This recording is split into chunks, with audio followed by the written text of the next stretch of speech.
जय श्री लक्ष्मी नारायण भक्तों, स्वागत है आपका हमारे चैनल हरि नाम धारा में। तो आइए जानते हैं विजयदशमी की तिथि एवं मुहूर्त के बारे में। दशहरा 2025 की तिथि है 2 अक्टूबर गुरुवार और उसका विजय मुहूर्त है दोपहर 2:09 से 2:56 तक। जो पूजा का समय है वह है 1:21 से 3:44 तक। विजयदशमी की शुरुआत 1 अक्टूबर 2025 को 7:01 से हो जाएगी और समाप्ति होगी 2 अक्टूबर को 7:10 तक। रावण दहन का जो शुभ मुहूर्त है वह होगा शाम 5 बजे से 7 बजे के बीच। विजयदशमी का महत्व और एक छोटी सी हम आपको कथा सुनाते हैं। बुराई पर अच्छाई की जीत का प्रतीक है दशहरा। भगवान राम ने रावण का वध किया।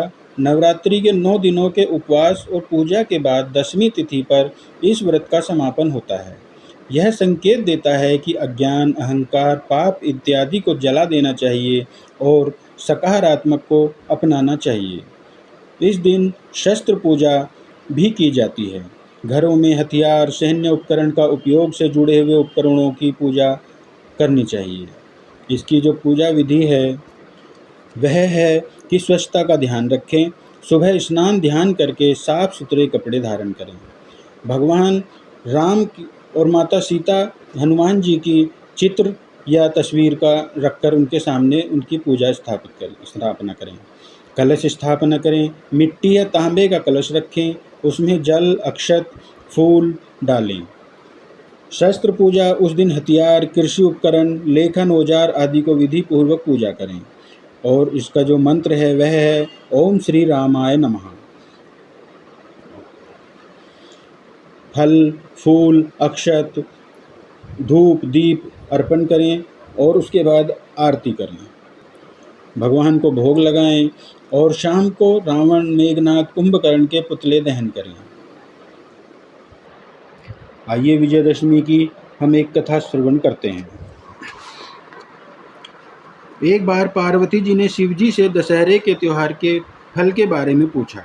शिवजी ने उत्तर दिया, अश्विन शुक्ल दशमी को सायंकाल में तारा उदय होने के समय विजय नामक काल होता है, जो सब इच्छाओं को पूर्ण करने वाला होता है।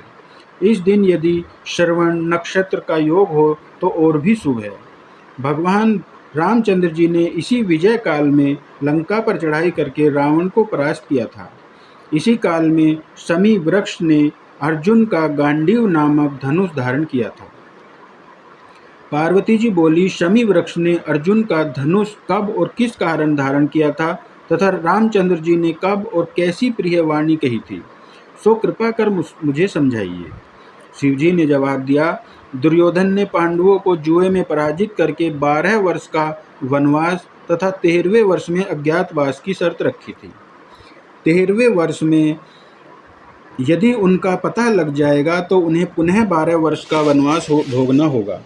इसी अज्ञातवास में अर्जुन ने अपने गांडीव धनुष को शमी वृक्ष पर छुपाया था तथा स्वयं वृहनला के वेश में राजा विराट के पास नौकरी की थी। जब गो रक्षा के लिए विराट के पुत्र कुमार ने अर्जुन को अपने साथ लिया, तब अर्जुन ने शमी वृक्ष पर से अपना धनुष उठाकर शत्रुओं पर विजय प्राप्त की थी।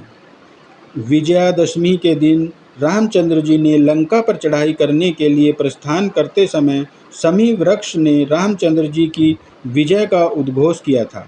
विजय काल में शमी पूजन इसीलिए होता है। एक बार युधिष्ठिर के पूछने पर श्री कृष्ण जी ने उन्हें बताया था कि विजयदशमी के दिन राजा को स्वयं अलंकृत होकर अपने दासों और हाथी घोड़ों को सजाना चाहिए।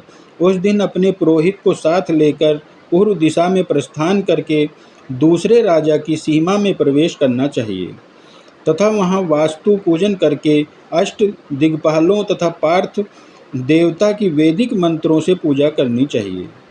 शत्रु की मूर्ति अथवा पुतला बनाकर उसकी छाती में बाण मारना चाहिए तथा पुरोहित वेद मंत्रों का उच्चारण करें। ब्राह्मणों की पूजा करके हाथी, घोड़ा, अस्त्र शस्त्र का निरीक्षण करना चाहिए। जो राजा इस विधि से विजय प्राप्त करता है वह सदा अपने शत्रु पर विजय प्राप्त करता है। तो यह थी एक छोटी सी जानकारी विजयादशमी के बारे में। भक्तों, आपको कैसा लगता है हमारा ये चैनल, हमें कमेंट बॉक्स में बताइए। उससे हमारा उत्साह बढ़ेगा और हम आपको और अच्छी नई नई वीडियो बनाकर देंगे। हमारे चैनल को सब्सक्राइब कीजिए, लाइक कीजिए। जय श्री लक्ष्मी नारायण, जय माता।